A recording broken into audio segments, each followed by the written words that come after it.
We're live. Hi everybody, it is Cindy here with Australia One News. I wanted to remind all of you, there's some news going around that Australia's in a dictatorship. They're talking about this in the United States. It's absolutely not true. And just to prove it, I've invited a dissident on this show today. We're going to interview him, talk about what he thinks is tyranny here in Australia, and I'm going to debunk him live. So we have Will Witt here. Will, tell me why you think Australia's a dictatorship. G'day, mate.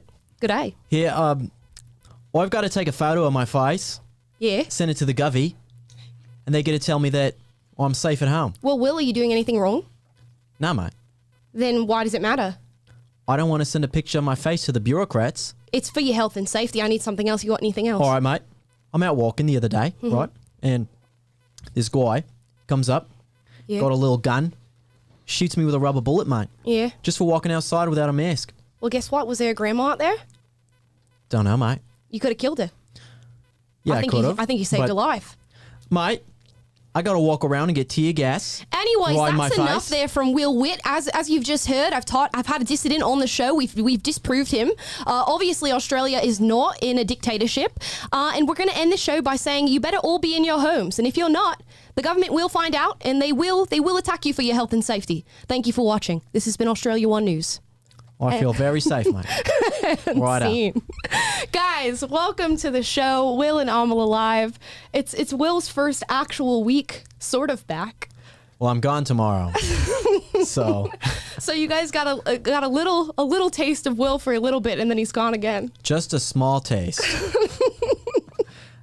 Very small one. Just a very, very small one. Guys, Taylor's here as well. Taylor hasn't said anything. What's up, guys? I'm back on the camera duty, so this is very difficult for me. I haven't done this in a long time. We need Hot Scott back. Yeah, Taylor's hustling on the streams again. Hot Scott will be back to come and take care of this at a later date. But guys, we have some guests on the show, not to necessarily talk about tyranny in Australia, but tyranny in the United States. We've got spooky stuff. We've got Pablo and Lori here. Pablo's a teacher, Lori is a parent, and what they're both struggling with right now is vaccine mandates, and it's a struggle I think that a lot of us are going through. We're going to get into a story later here today. I tried to go out this past weekend and got turned away for not being vaccinated.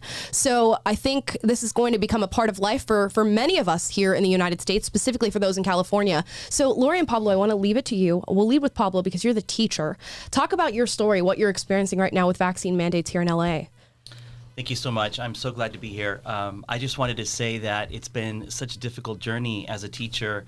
I've been teaching for 22 years, 12 years at Roscommere Road Elementary, and it's such a great school, a great community, and to have to leave that community, especially my students, my parents, I feel very distraught, and all because of the vaccine mandates that have been basically put into place by the district. And it's been a challenge because no matter what I do, no matter what I say, these children are the ones who are going to be suffering in the end. And they really, on the last day of school, I'll share, I had some parents protesting out there.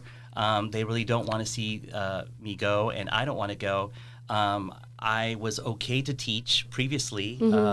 I was following all the safety protocols, and but apparently now it's not enough. So from Friday to Monday, something happened, and so I guess I'm a pumpkin.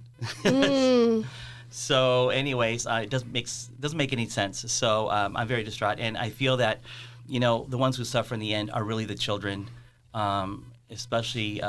What age of children are you teaching again? Well, so yes, thank you for asking. So I'm a fourth grade teacher. Okay. And so I teach 9, 10-year-olds, and so they're very attached. We have built such a great community. I do a whole Jedi Academy system in my classroom, and actually in 2005, I won a national award from Disney. It was called the Disney Hand Award, and 500,000 nominations. I was one of 40 teachers, one of 6 in California. Wow. So I like to bring innovation and project-based learning to the classroom, but all that I feel now is going to go to the wayside because of these mandates. So what is the status of your position right now in this school? Are you staying until they absolutely say you're gone? Have they fired you? What is the case? It's very difficult because the way the district is handling this, pretty much they're forcing you, at least as a teacher or a principal, to take a position with City of the Angels, which is the independent study program.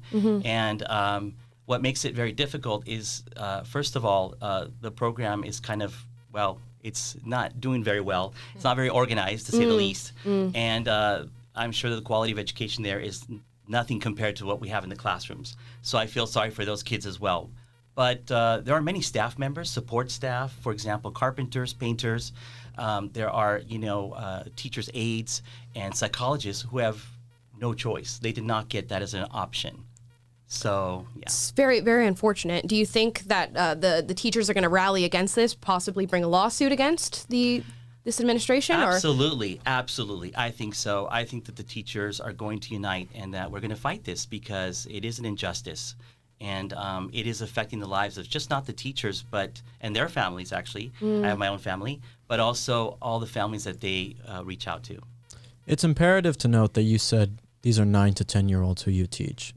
That's an incredibly important thing, especially when it comes to the fact that studies show that children are not transferring COVID over to teachers. Teachers are not transferring COVID to students who are of that age. Students who are of that age are not really dying from COVID. I think it's been less than 1,000 children in the entire United States over the last almost 2 years who have died from COVID at under that age, or under like the age of 17. I mean, it is ridiculous to think that these people are having this much of a freak out over something at this much of a scale. I mean, we have Nordic countries that are basically saying no to lockdowns, no to vaccine mandates, no to masks, no to anything, and their cases are dropping. Well, in some places in America right now, especially like we can look at New York right now, their cases are rising, and they have mandated vaccines and still have mask mandates in many places. It's like, what is going on that this tyranny is so developing, and they continually want people to live by these mandates, when in reality it's like, it's not necessary whatsoever. It's control and power. Yeah, speaking of which, Lori. It's all about control and power, and that's really where the rubber meets the road. We've seen it through the lockdowns. We've seen the United Teachers Los Angeles, right? They've from the beginning, when it came to COVID, it was all about everything except the children, except education, and now they're doing it again, and it's a power play. That's from the school's perspective, and it's the same thing from the government's perspective. This is all a power play because the science doesn't necessarily, to your point, support what they're saying. Yep. Children have not been transmitting the disease, and children have not been getting sick. There are less children that have died from COVID than have died from flu so far. And flu is a killer. And so if we're gonna, and I'm pro-vaccine, and I am pro-vaccine, I'm all for it, but if you're gonna be pro-choice, you have to be pro-choice. And we are taking the choice of injecting ourselves with a chemical and throwing that out, and that's not a freedom we're willing to give up. We're saying give the parents and give the teachers a better voice at the table, because right now that's not happening. All we want for our children, let alone for our teachers, is the ability to choose. And to your point, we've had reduction after reduction and reduction in the numbers. I think nationally the number is now down 20%. The same people that didn't get vaxxed in the last 6 to 8 weeks when those numbers have been dropping are still the same people that aren't vaxxed today. Right. So it blows the numbers out, and now they're going to put it upon our children. So now you're going to go ahead and you're going to give this drug or try to enforce it upon our children. We have no long-term study to establish what the effects are going to be on our children's development longer term. And we as parents are saying, give us a choice. We have raised our children. We've done a good job. Give us the choice, just like you want everybody else in the country to have choices over their body, whether it's a transgender situation, whether it's LGBTQ, everybody has a choice. Why can we not choose what we put in our children's bodies? Well, now they want to mandate it in LA for 12 to 17-year-olds in the high school and middle school system, essentially. How wild is that? I mean, how many more billions of dollars is Big Pharma going to make until they realize that this is unnecessary? I mean, And you can't Pfizer. sue them. You can't sue them. No, you can't. Yeah. No, lobby the government. Yeah. If anything happens because you take it, the taxpayer is responsible for paying it. That's right. How horrible is that? I mean, That's it's right. truly evil. And now they're coming out, Pfizer saying they want 5 to 11-year-olds to now be That's able right. to get it. It's ridiculous. This and this goes further than a vaccine for me. It goes, like I said, it speaks to freedom. We were talking earlier about a Holocaust survivor who was talking about how power in the hands of the wrong people is a bad and scary thing. And while I would never make the parallel between our government and what the Nazis and Hitler has done, the beauty of our Constitution is that we have a process. We have an electoral process. We have a legislative process. And while they did in Austria as well, Hitler did not roll into Austria on tanks. He was voted in 98%, and slowly freedom was taken away. And slowly it was whittled away. And this is what we're feeling. We're feeling that mob rule from a parent's perspective is what is actually limiting our power as parents. And it's really compromising our overall freedom. And if you want to mandate, in this country we have freedom of religion, right? We have medical freedom as well. Mm-hmm. So if that's the case, how can you mandate it when there's a legislative process? Remember that Schoolhouse Rock? How a bill becomes a law? Right. So I just don't understand how one person or a group of people can mandate elimination of people's livelihoods because they are not prepared to inject themselves with whatever you're telling us to inject ourselves with. What if the government wasn't good? What if the power was in the hands of the wrong people? Well, We're already- not going to question? Seems like it already is. I mean, listen, I'm going to give the benefit of the doubt. All right, I do not give the benefit. I do not give the benefit of the doubt at all. When I look at people in either party, it seems like it is a lot of evil. I mean, listen, when your politicians in this country can be bought and sold like bargaining chips at a flea market, you no longer have a country. That's right. You no longer have a legislative power. You no longer have a constitution. Yep. If the people who are supposed to preserve these things that were put into office to say, hey, I want to keep these things sacred because this is what our country was founded on, and they don't preserve it because they are more interested in their own vanity and power and what other people think about them than actually preserving the union, then you are no longer going to have a society that can stick together as a nation. And things like you and your situation are going to continually happen. Mm-hmm. Parents are going to continually to get upset at these school boards, and there's almost going to be times where it feels like there is nothing you can do. That's right. Yeah, and this would be a time to unite and transcend political party at this very moment. Because if you really look at this, not on the micro level, but on the macro level, it is truly the elites versus us, as Will likes to say. And this could be a uniting factor for everybody, regardless of where you lie politically, regardless of what party you support. If you realize that the true battle is between us and them, we would get so much more done. Now, you guys have gone to bat for not only Pablo as a teacher, but you as a parent. You guys are backing each other up, defending each other, trying to fight this. That's right. What are you doing, and how can people support you? So one of the things, I'm part of a larger group called the California Educators for Medical Freedom. Okay. And so we're a nonpartisan group, and we've been trying to collectively commiserate and form a community, because really I think that when we are isolated, that's when we feel alone and helpless and that we can't really do anything about the situation. But I've learned through talking to all these educators as well as support staff in our district and outside our district, I really begin to realize how much this policy has impacted the lives of every single family, every single child, and it's just disgraceful.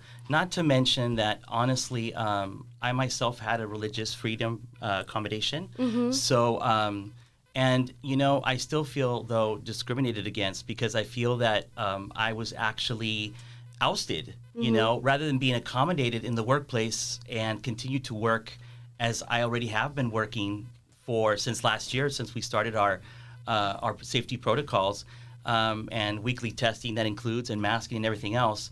That was okay, but suddenly now it's not okay anymore. And it's funny and ironic because I actually teach unvaccinated kids. Mm-hmm. So they're staying, I'm going. Doesn't make any sense. No, it doesn't make any sense. Remember how much we needed firefighters and police officers and nurses and teachers at the bulk of this pandemic, when everything was going crazy and there was all this hysteria and people were talking about how all these grandmothers are dying and all this horrible stuff is happening, and then suddenly now we don't need teachers. Now we don't need firefighters. Now we don't need police officers. Now we don't need nurses, and they're getting fired in droves. I just don't get how they can get away with this. Why? Because This nobody blows has my courage. mind. Because people don't have courage in their conviction. Yeah. No, 100%. And they don't know. They don't understand. It's not that they don't know. I think people, well, maybe they don't know, but I think more that I think today people's integrity is wavering. Yep. You know, you ask people what they believe in, and they'll say, well, I believe in this, until that happens. Mm-hmm. And then when that happens, no, they don't believe in this anymore. And it's the same thing. It's people are not looking at the broader picture. They're not, and I think that's the biggest problem. I was having a conversation today with Robert Kiyosaki, who wrote Rich Dad, Poor Dad. Yeah. And one of the interesting things, we were talking about the Federal Reserve, and people think about, like, you know, we need to leave this stuff to the experts. You know, experts understand this stuff. I'm just a normal parent or teacher in some school district, or, you know, a student at a university. I can't know about this stuff. I'll leave that to the Harvard PhDs to discuss. And it's like, see, I think that people understand a little bit what's going on. I definitely do. But I think that when it comes to these issues, they're like, what can I do? What can I do? You know, I'm just this person. We have experts who take care of all this stuff. We have bureaucrats in office and in the federal government, the teachers union, all these people, they'll take care of it, right? How well they've done. And look at how well they've done. Look at the report card of all of this. I mean, it is terrible. It is genuinely awful. But they continually, that's like the great lie that we have been told, that it is these other people who are supposed to take care of us, and they know everything. Yeah, well, because they've done it that way. Think about it. There's no term limits. Exactly. They've been in office forever, right? So if these people have been in office forever, telling you over, it's like a child. You continue to tell a child they're stupid, they're going to believe the child's going to believe they're stupid.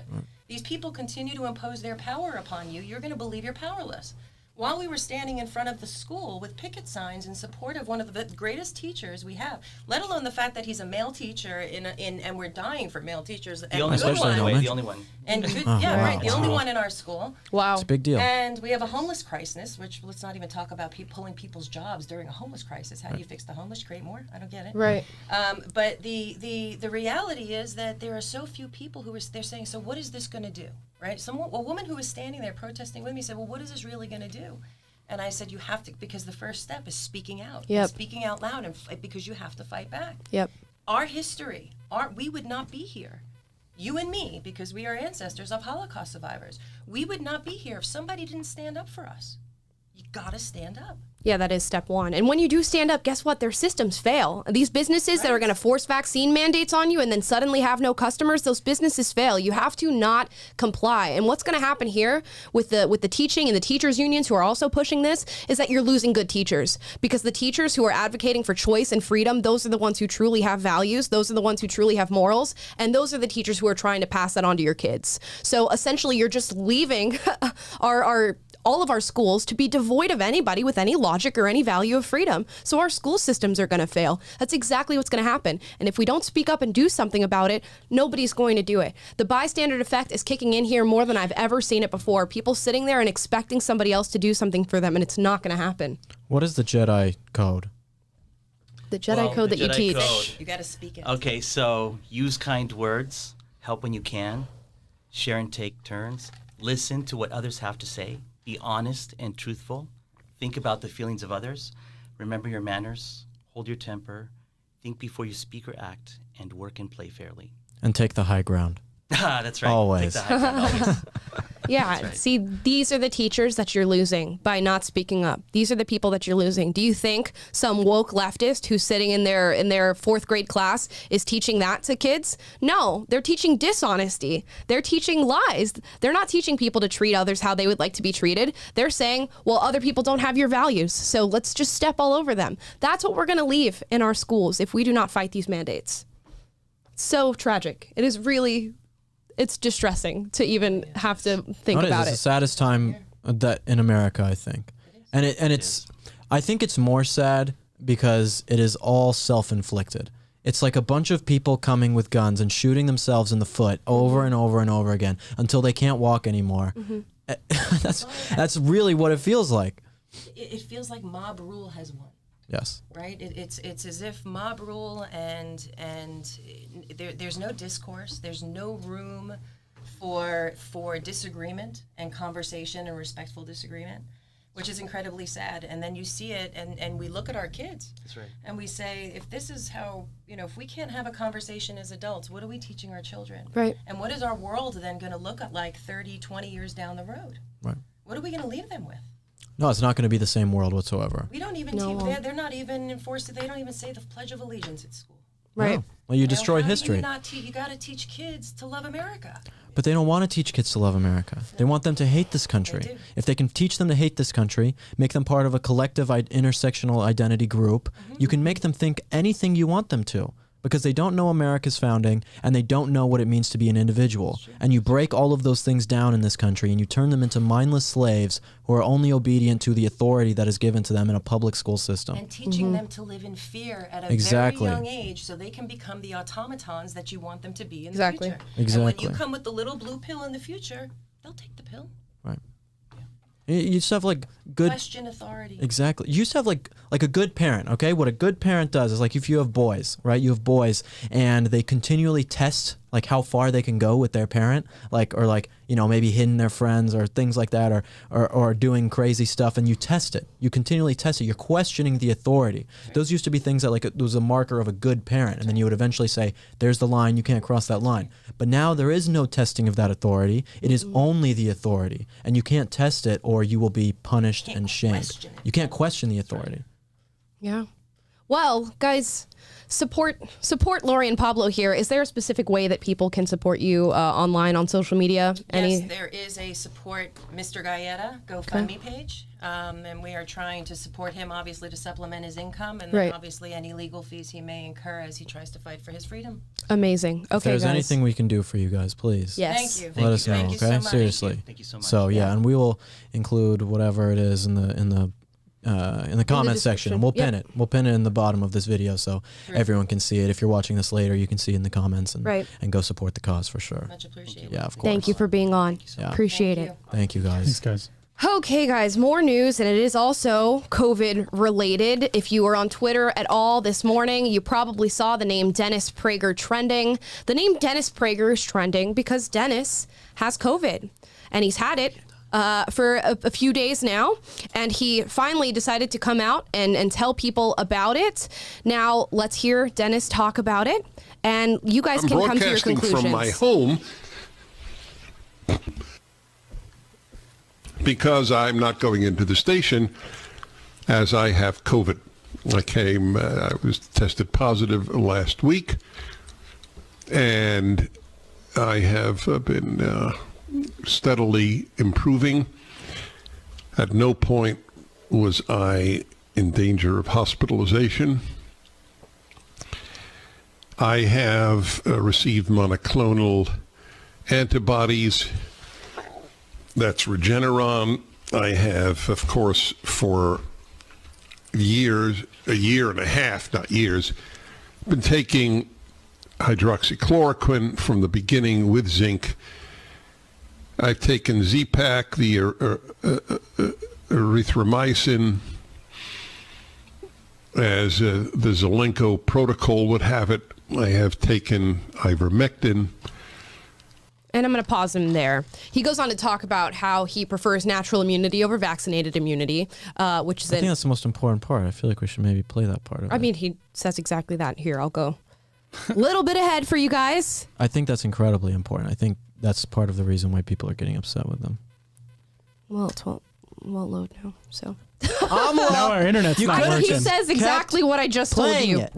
He says exactly that he prefers natural immunity over vaccinated immunity. But there's a way that Dennis says it. He says it in his voice. Yes, he's gone around. And he says he wasn't concerned about hugging people or greeting people after, because he was like, eventually I expected to get COVID, and I basically wanted it that way because I wanted natural immunity, as every American should and eventually end up getting, because it's an endemic disease. And this is why is the left freaking out about this? Why is the left? They're coming all after him on Twitter. They're coming after PragerU on Twitter. I tweeted about it. Amala tweeted about it. People are saying disgusting, vile things about, the natural immunity and all. It's like, if you have depression, okay? If you are diagnosed with depression, is it better to get out of depression through active lifestyle, eating healthy foods that support a good mindfulness, having worthwhile relationships in your life, those types of things? Or is it better to take an antidepressant?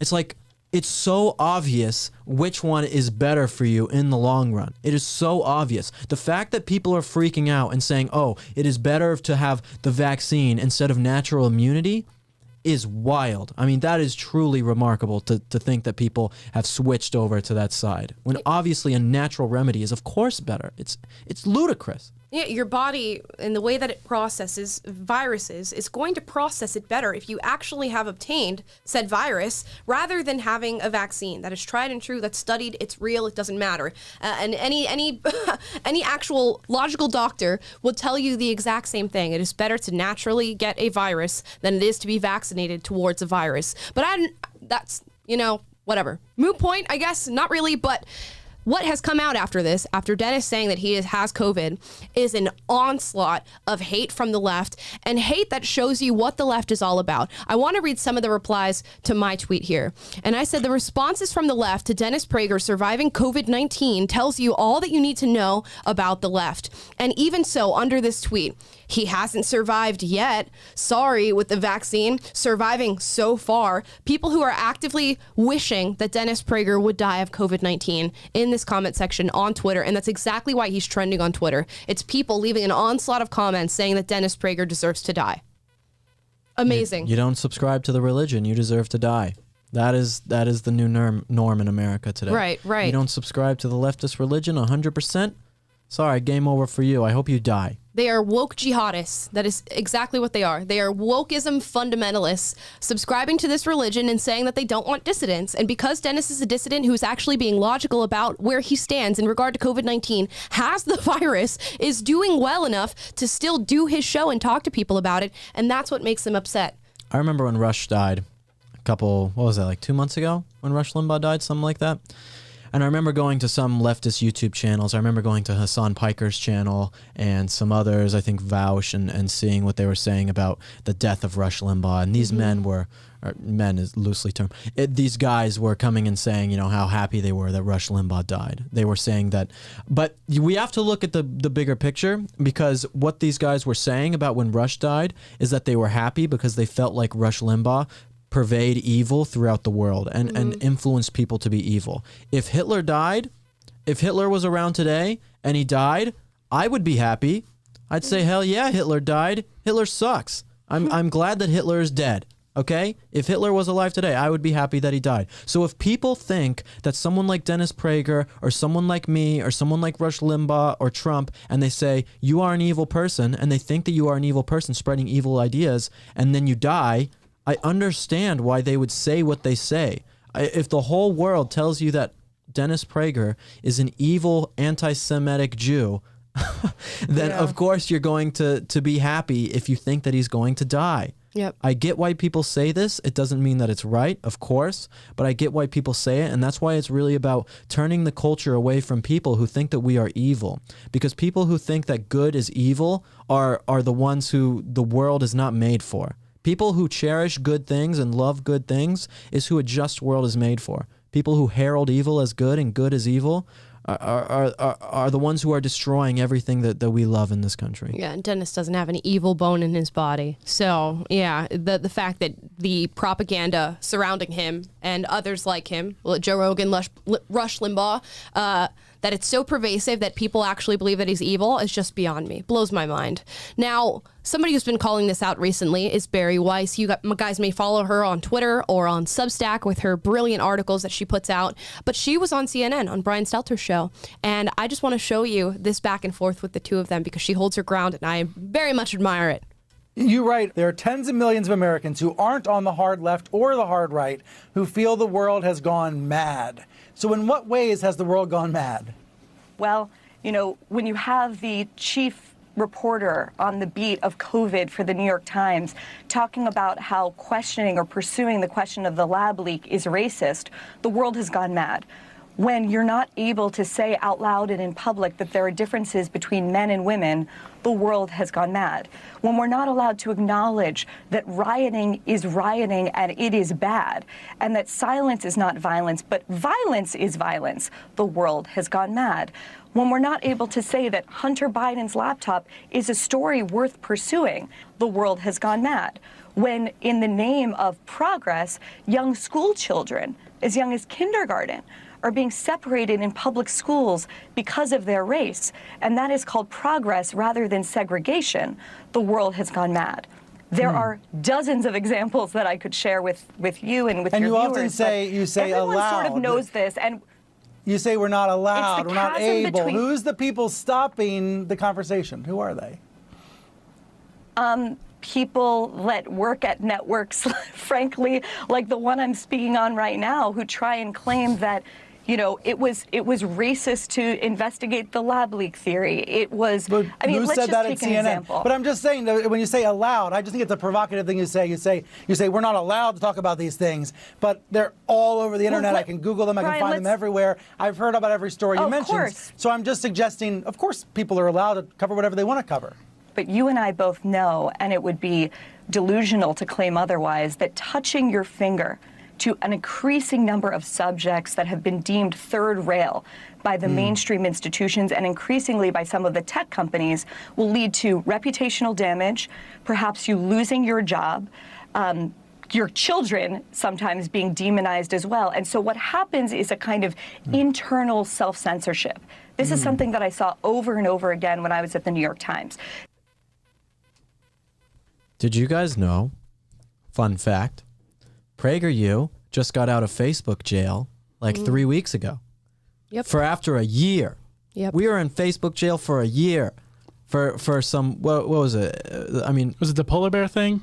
It might have been the polar bear thing. That was my fault. Well, it's not my fault. It was true. I said something that was absolutely 100% true, and they said it was false. About, you know, polar bears dying. I don't even know if I should say anything now. We're going to get put in Facebook jail again. Right. Can't even mention the word polar bear. But we got out of Facebook jail like a month ago. And to think that these people think that you can just come on and say whatever you want with no repercussions and think that these are platforms of free speech and any public opinion.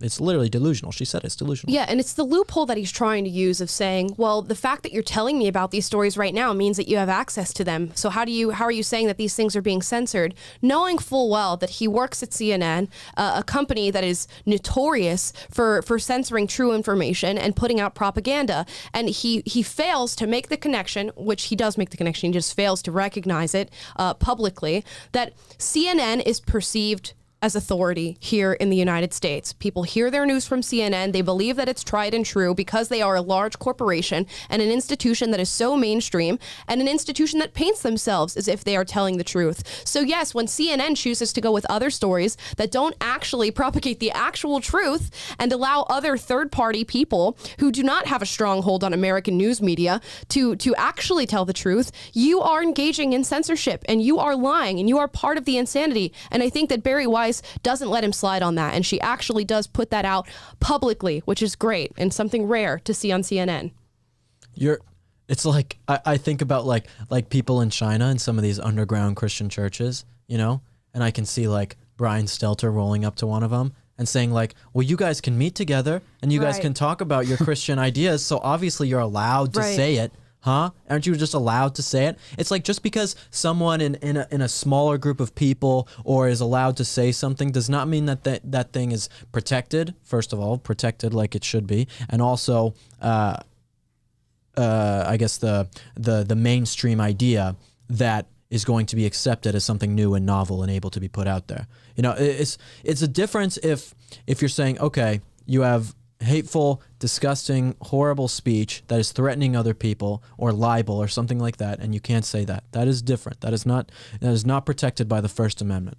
But having differences of opinion is supposed to be protected by the First Amendment, and these big tech companies want to claim that they are publishing tools with editorial control, as well as say that they are public platforms that are open to all. They get tax incentives from the government for saying that they are public platforms open to all. Okay, they have their cake and they get to eat it too. And the big media companies, they parrot these same messages. They do exactly the same. They're all working hand in hand. They all have the same guys backing them financially behind them.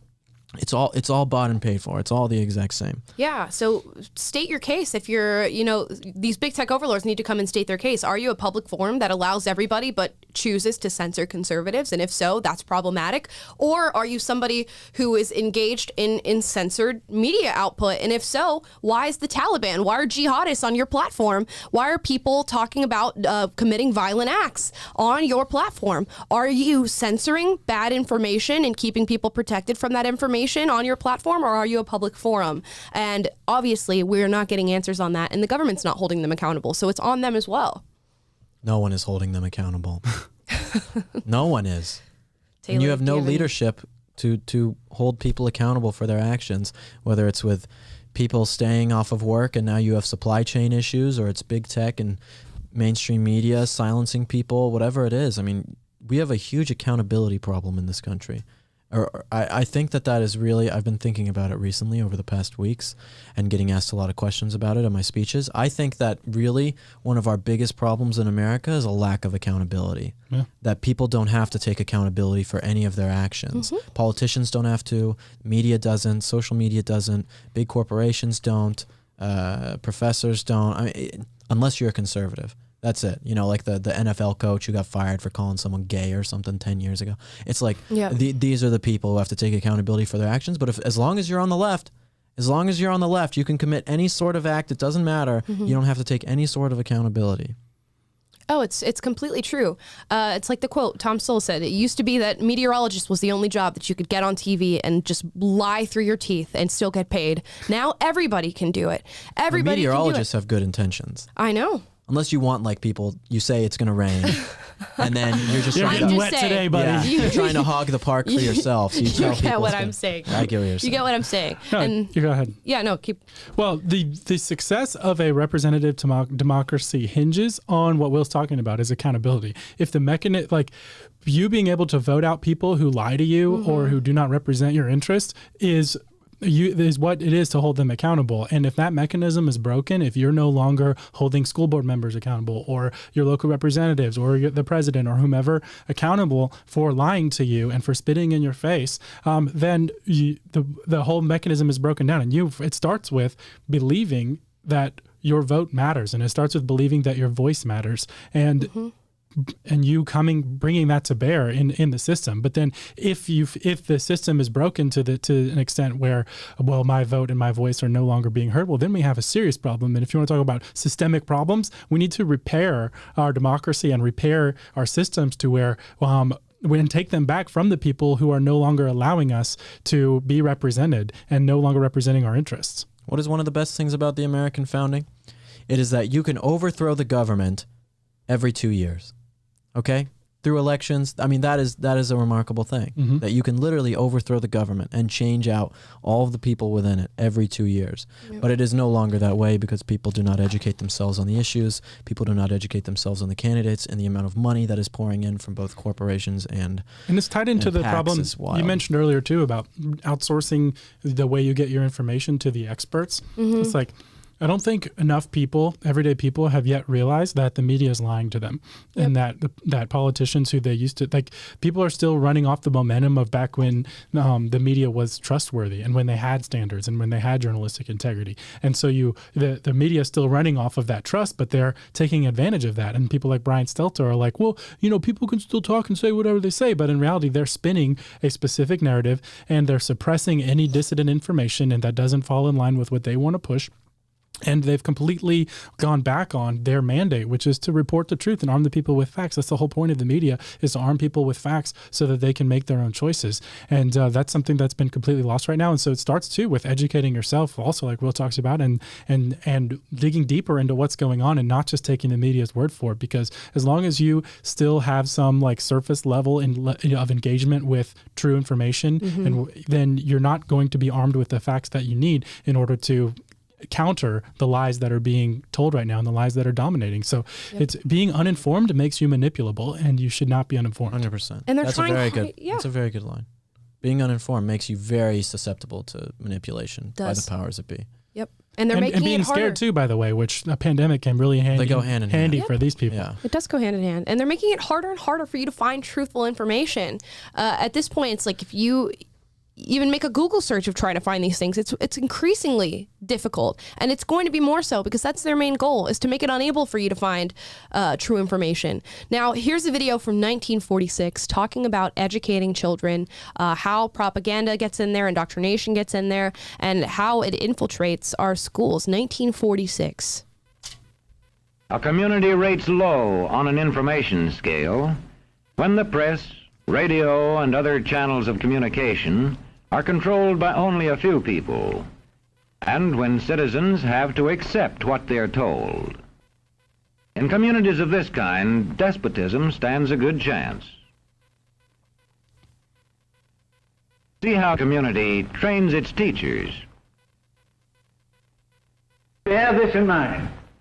Young people cannot be trusted to form their own opinions. This business about open-mindedness is nonsense. It's a waste of time trying to teach students who think for themselves. It's our job to tell them. Abolish the public schools. And when teachers put such training into practice, despotism stands a good chance. These children are being taught to accept uncritically whatever they're told. Questions are not encouraged. How can you ask such a question? Have you got a textbook? Yes, ma'am. Does it say here that our law courts are always just? Yes, ma'am. Then how dare you question the fact? Sit down. And so we aren't surprised when... But it must be true. I saw it in this book right here. And if books and newspapers and the radio are efficiently controlled, the people will read and accept exactly what the few in control want them to. Government censorship is one form of control. A newspaper which breaks a government censorship rule can be suspended. It is also possible for newspapers and other forms of communication to be controlled by private interests. I thought I told you to kill that story. It'll cost us a lot of advertising. If that story goes out, I quit. All right. It's phenomenal acting. Yeah, that's from 1946. How true is everything that was said there? How true is that? And it lays out detail for detail exactly how we've gotten where we are today. I felt a little bit with the voiceover. I was watching the English dub of Squid Game. But other than that, I thought it was a very good video. Yeah, the English dub is garbage. Anyways, you didn't even watch it. Why are you saying that? I've seen clips of it. No, you can't say that because you've seen clips. You've seen it. I watched it. No, I'm saying if you see clips of a dub and you know that it's bad, it's bad. Anyways, No, back to this video. Back to this video. Ridiculous. It's true. And how much of this acting, it's very poor acting, but how much of this acting is reminiscent of what's actually happening in American schools today with the teachers union taking a stronghold and pushing their ideology in these schools. It's unfortunate that kids are not getting a real education today.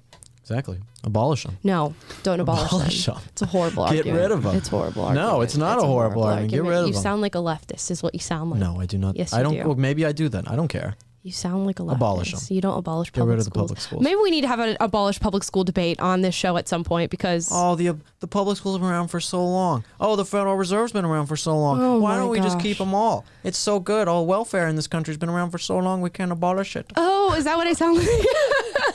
That's exactly it. Sounds like Dr. Evil. Yeah, it has nothing to do with it being around for a long time. You just don't know any better. What do you mean I don't know any better? That's exactly what is your alternative to abolishing public schools? Well, you have a lot of different things, but you eventually make it so that a one-parent household can survive on one, or two parents can survive on one income, and then they homeschool the kids, or send them to private school. There's a lot that is so a huge in between what you're trying to propose. The amount of money and what you're trying. The amount of money that you are spending on taxes for public school right now could be used to go to a voucher for a private school, or just you don't even need a voucher because there's no more public schools, and you just use the money to send your kid to private school, or to a charter school, or homeschool them. The public schools are garbage, and teach people horrible things. Or you could just reform the public schools. Reform it how? How do you reform it? It's impossible to be involved as parents. Ideology. The way that it was created, the way that it was created creates an unjust system that does not have a system that teaches kids good values or teaches them how to be creative. It teaches you how to be obedient to authority. The public school system in America was functioning very well for quite some time. The recent developments of wokeism and this sort of ideological, the subplotting in education is very new. He's talking about like the Greek You're model talking about the Orwellian the factory model of public education. That is what it is like in America today. I think that's too broad of a blanket statement.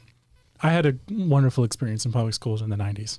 back when I was a young whippersnapper. The 90s? Oh my goodness. That's so I had a wonderful experience in public I went school through in the public early school, too. 2000s. I went through public school too. Yeah, like my But I bet it community, could have my been better. community had the values that we shared, and it was like a nice pro-America, community in Oklahoma, and had great values and great teachers. And like my first few years and I'm not saying it's like that widespread now. I think what we need is accountability in public schools, and we don't have any, because it's just like, imagine parents if need to be involved. It's literally the DMV running your school system. Which is why we should have school choice, which is still a public schooling option, but that is facilitated by parents and vouchers and tax dollars. You don't need public schools. The fact that people think that we need public schools is like a great lie by the government to try and keep kids in schools that are funded by the government.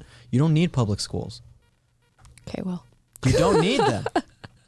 We know Will's opinion on this matter. We do. We revisit it every other week, I feel like, on the show. And I will die on this hill. He will die on this hill, and it'll be a lonely hill. He will die on the opposite. I'm fine with a lonely hill. Yet another segment derailed by the public school. Yeah. Unpopular ideas made the West. Okay? Yes. It's true. That is true. It's true. So I'm fine with having an unpopular idea. I know you are. That I think is completely justified. I mean, I'm sure you could justify it, but at this current moment. What do you guys think in the comments? What side are you on? Are you team abolish public schools, or are you team reform public schools, or some other thing? Let us know. I see a lot on both sides. A lot of Will is right. A lot of people, when Will does his speech, right, for this book tour, right, he always mentions abolish the public school somewhere in there. And everybody in the crowd claps. Of course, because they know that I'm right. I don't think they think it through all too. Oh, that's because Amala's thought it through. No, okay? All saying. These people, they haven't thought we will it through. Have longer Amala discussions. has. When you hear these sweeping calls for reforms that are like, defund the police or we need a Green New Deal, they're usually completely lack nuance and zero investigation into what it takes to bring us from A to B. So if you can lay out a compelling case for what it will take to bring us from A to B, then I'll listen to it. This is not a reform. This is an abolition. This is an abolition. But I know, but it's a sweeping revolutionary sort of reformation. And so if you can make a case like that, lay it out line upon line, then I'm here for it. Maybe we'll have to do that's this. Too broad to really just casually gloss over on a podcast segment. It is. We don't have enough time. Maybe we will dedicate an entire episode to talking about whether or not we should abolish public schools. Doesn't have enough time. I have all the time. We do not have enough time to go into this subject matter all day. There's a lot of horrible things that would increase if we abolish public schools. That's all I'm going to say. Yes. Now, Amala might have to look at a different point of view. Oh my goodness. Okay, we're moving on. We did an opening today that focused around Australia and not calling Australia a dictatorship. We did that opening because here is an article out of New York Times. No, Australia is not actually an evil dictatorship. And this is by Van Badman. This is an opinion piece, okay? So not necessarily the stamp of approval by New York Times on this opinion. But I want to read through some of it. We have mostly spent pandemic lockdowns alternating between boredom, frustration, wine, a lot of Netflix, and trying to locate our trousers before Zoom meetings. Oh, gosh. The fact that people wear trousers at their Zoom meetings is just wild. Recently, we've also become aware of a disturbing myth that appears to be enthusiastically fostered on the American right.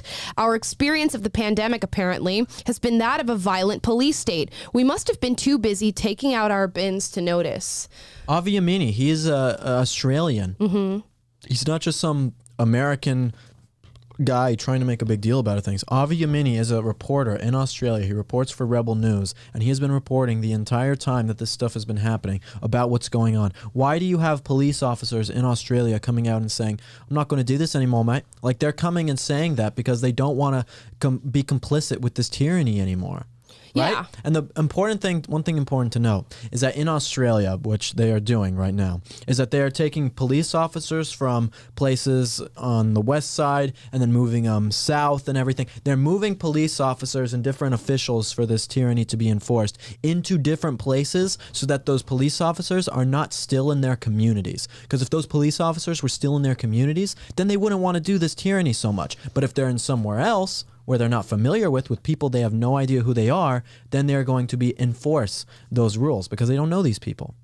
Yeah, I know this article goes on to say, oh, well, a lot of the videos circulating out of Australia are fake or they're old videos and they're not a true representation of what's happening in Australia right now. But like we said, we had Avi Yamini on the show He goes out live and records the things that are happening in Australia, and these things are happening. We had our guest on the show today, Lori, has family in Australia. It is happening there. The lockdowns are happening. Now, this person goes on to justify these lockdowns and says these anti-lockdown protests, never attended by more than a few thousand people. Guys, it's just a few thousand people, so who cares? Are small by Australian standards. And unlike Americans, Australians are not politically inclined to demand... Okay, this is a great sentence. Unlike Americans, Australians are not politically inclined to demands for liberty and choice as much as we are for fairness and solidarity. Idiots. Unbelievable. Unbelievable. We value fairness and solidarity, so collectivism, more than we value liberty and choice, is what this person writes. Well, of course they do. That's what leftist societies do. They value the collective. I mean, that's what Asian societies across world history have been doing for generations and generations now. I mean, they're incredibly collective societies. It's just how they are. And they go on to write, as Australia's First Nations people knew and settler colonial Australians learned on arrival, individualism is far less useful than collaboration on a continent where everything from the weather to insects is trying to kill you all the time. Oh, now they can add the government to that list. Now they can add the government. Trying to kill you too. Yeah, now you can add the police state. It's funny, these people are coming on and saying like, oh, that didn't really happen. It's like a tyrannical government coming and trying to say, no, that didn't really happen. We didn't really do this. Taylor, maybe you know this too. I'm not sure. Wasn't it in World War I, the Germans, they sent a telegram to Mexico. I think it was called the Zimmerman telegram. Yeah. Mm-hmm. And they sent it to Mexico basically saying, why don't you turn on the U.S. and go and attack the U.S.? And then once they found out about it, they're like, no, we didn't actually send that. Yeah, we intercepted it. Yeah, and they were like, no, this never happened. Like, we didn't really send this. And it's like, of course, a tyrannical government is going to try and backtrack on the bad things that they're doing for the rest of the world to see. It's like, okay, again, I'm going to bring up Squid Game. It's a good show, and since it's in the cultural lexicon right now, let's bring up Squid Game if you guys have seen it on Netflix. But it's like in the confines of that game where these people are playing, right? They're playing for this huge amount of money, and they're doing things where they are committing evil acts. I mean, they're killing other people. They're doing evil things to try and get ahead, stabbing people, sacrificing people. It's like in the confines of that small, controlled group, they are fine with committing evil acts for their own selfish gain. But then when they think that they're going out back into the world and the rest of the world might see, they would never act that way within a real world scenario. So this is like the same thing. Sure. It's like when you're in a scenario where it's very airtight and maybe media isn't getting out and you can kind of control the things that are going on, you are going to inflict tyranny upon your people. But then when it's like the rest of the world might be looking on and say, whoa, that's kind of a bad thing that you got going on there. They're going to say, no, we're not doing that. We're not doing that. And then behind closed doors, you're doing exactly the opposite. Yeah, it's just tragic to see it. They go on to say that people are advocating for this in Australia, so really what does it matter? There's been several movements and killer movements in history where a majority of people have advocated for what has happened to them, and it does not justify what you're doing. They make no justification for the lockdowns that are happening in Australia. They simply brush it off and say that right-wingers are using this as an excuse to label Australia as a dictatorship, meanwhile making no arguments for as to why all of this is happening in their country. Yeah, the way these mandates and lockdowns and all these rules have been handed down, like from the very get-go, my freedom is sacred. Yep. And if you are going to say, okay, we have some temporary restrictions because this is a public health crisis and an emergency, here's what we know, then I think from the get-go, you're supposed to say, okay, we're going to do this limited thing for this number of days, and then we're going to revisit, like where's the deadline? Where's the timeline on any of this stuff? And that's what's scary about the vax mandates that we're talking about earlier. Like at what point, at what level of spread, or at what level of percent of people vaccinated are we going to roll back any of these? At what point do I get my freedom back? That has never been stipulated and laid out in at least here in California and in Australia. And what you don't realize is the answer, if there is no answer, it's probably never. No, there is no answer. There is no answer. Yeah. Just finished, or I'm almost done with this. The answer is until you comply, until we have compliance, and that just means you never get your freedom back. Yeah. I almost finished this book. I'm just about done with it that you guys should definitely check out. It's called Crisis in Leviathan by Robert Higgs. And it's about how in all of the greatest turmoils and bad things to happen in this country, the size of government has expounded because of these crises that have happened within our country. It's a very Well, it's actually a very dense read, so if you, it's not like the most interesting book in the world, but it's very good if you are into that. You can also find summaries for it online and things too. But I need the Cliff Notes. I need the podcast version. I know. I'll talk to you. I'll give you the Cliff Notes like I did for a dummy Creature like of me. Jekyll Island too. Well, we're going to move on to another story here today. Real quick, yes. I made a poll on YouTube Live, abolish or reform public schools. And right now it's at 52% reform and 48% abolished. So it has swung, though. It started out more people were in favor of abolishing. So if you haven't voted yet, get your vote in live here on YouTube. I don't really care how you guys vote. Yeah, Will just sticks to his guns. So... I'm interested in just where the audience is at, though. Yeah, me too. It looks like 50-50 for the most part on this so far. So far, at least. We will see if you guys change it all. We got a few super chats here. William Barkenbush, thank you for your large super chat. You're always a great supporter of the show. Tracy Fink, thank you for your super chat. And we got one from Amala's Braids. That's I forgot what it said. It was so something great. like Amala says she doesn't support slavery, but here we are stuck to her head or something like that. Thank you, I guess. I don't know. Very dedicated. I appreciate it. My braids. Like her braids are like... My braids are on stuck. her head, and I don't know. I don't know. Do your braids Enslaving feel them. enslaved? I guess so. Someone made an account called Amala's Braids saying we're oppressed. Oh, got it. Okay.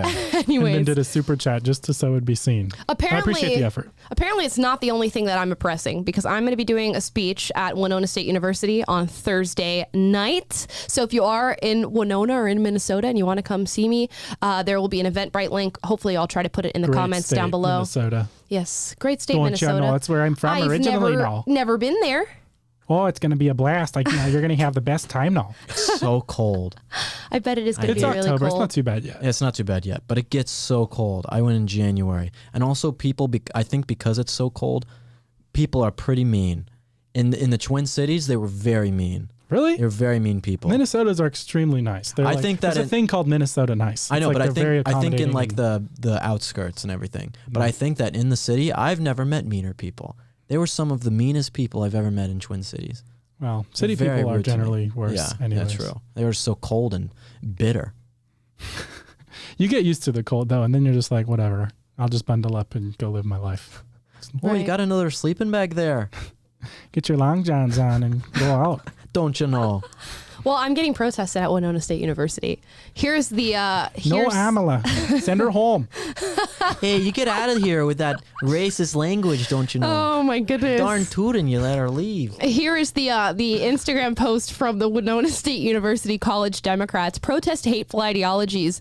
Join the WSU College Dems in a silent protest outside of the venue that I'll be at. It says a hateful far-right organization, Prager U, is coming to campus. Now they also are running a food bank at the same time as this protest. So I'm gonna grab some cans and bring it to these protesters and hopefully have a good conversation. And if you guys are in Minnesota and you want to come see me at Winona State University, bring some cans for their food drive and try to have some conversations.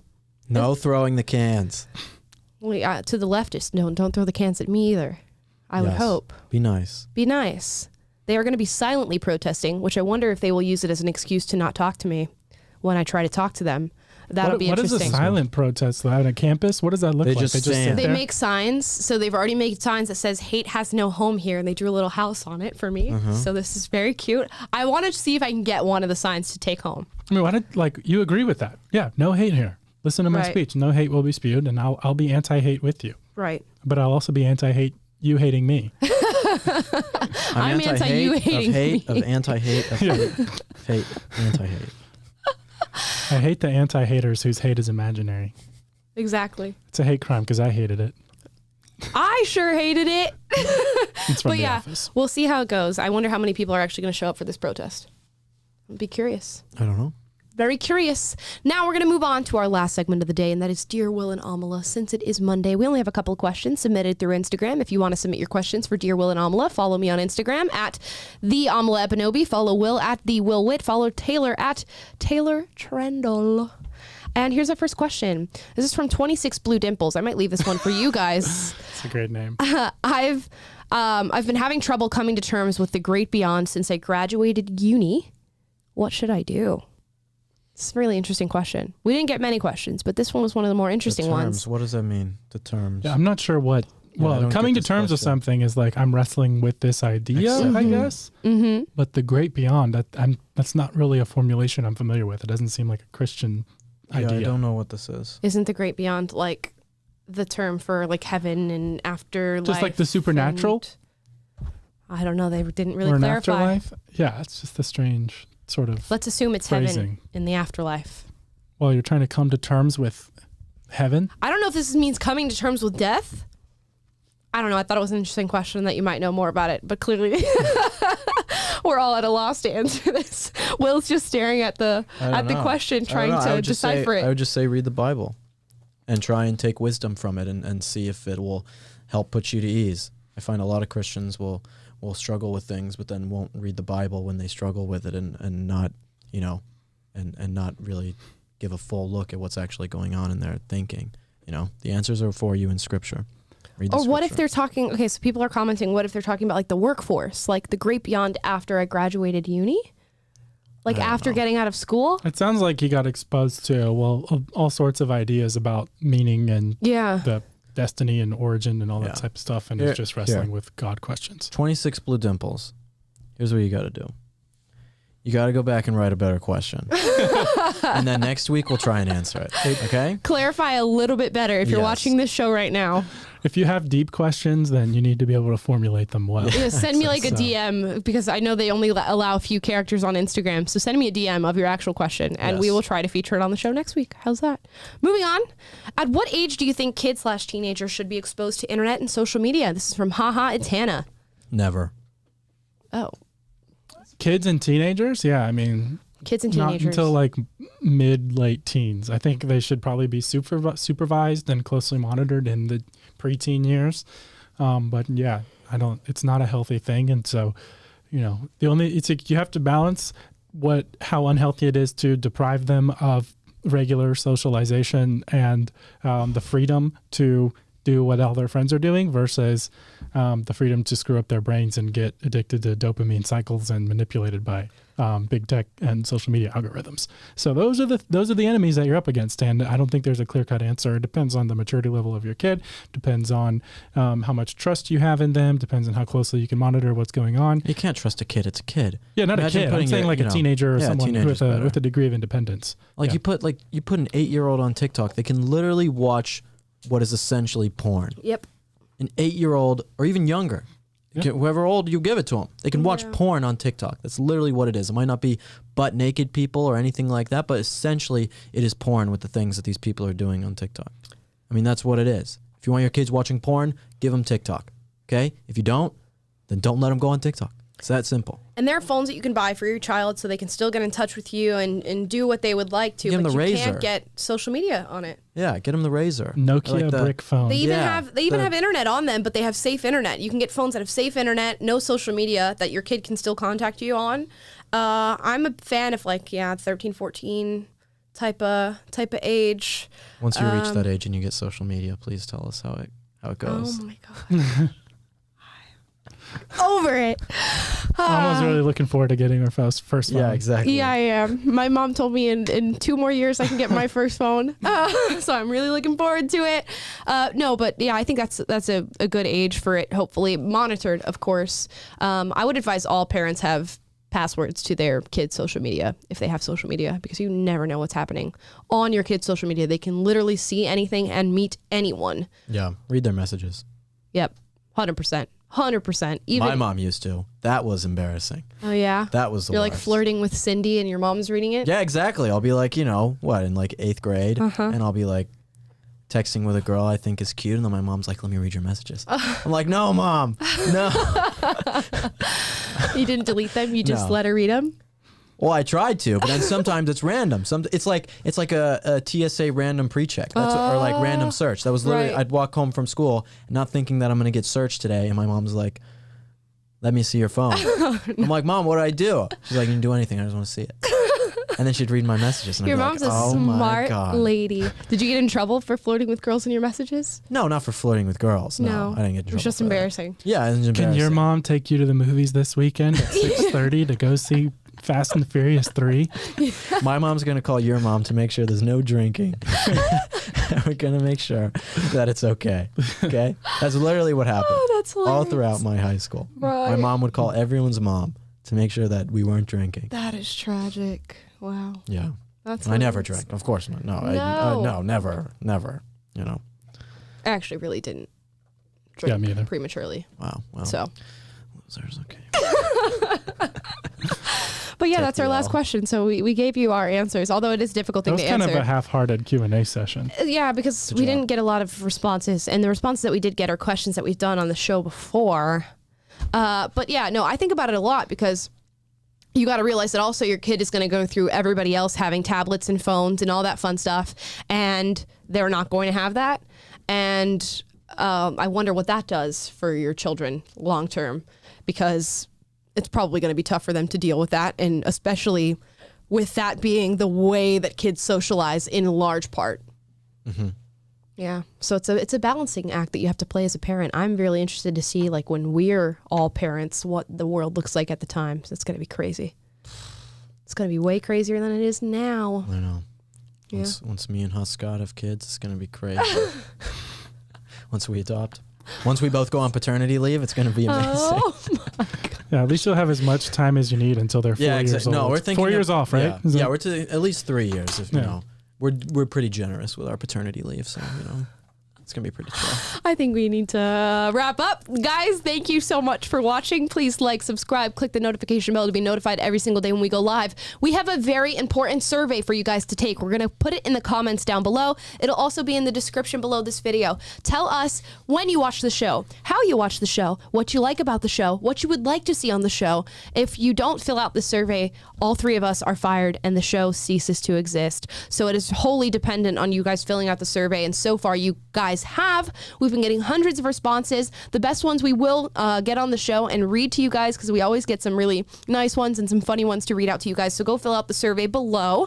If you would like to listen to us rather than watch, you can go to Google Play, Apple Podcasts, or Spotify. Leave us a 5-star review there so that everybody knows that you love the show. We know that you love the show. More people watch the show. We would really appreciate it. We are going to be back tomorrow, 2:30 PST, 5:30 Eastern, and we have some really cool interviews this week as well. So yeah, guys, thank you for watching. We're going to close out with Will's burp. You're welcome. Pretty good. Bye, guys. Bye.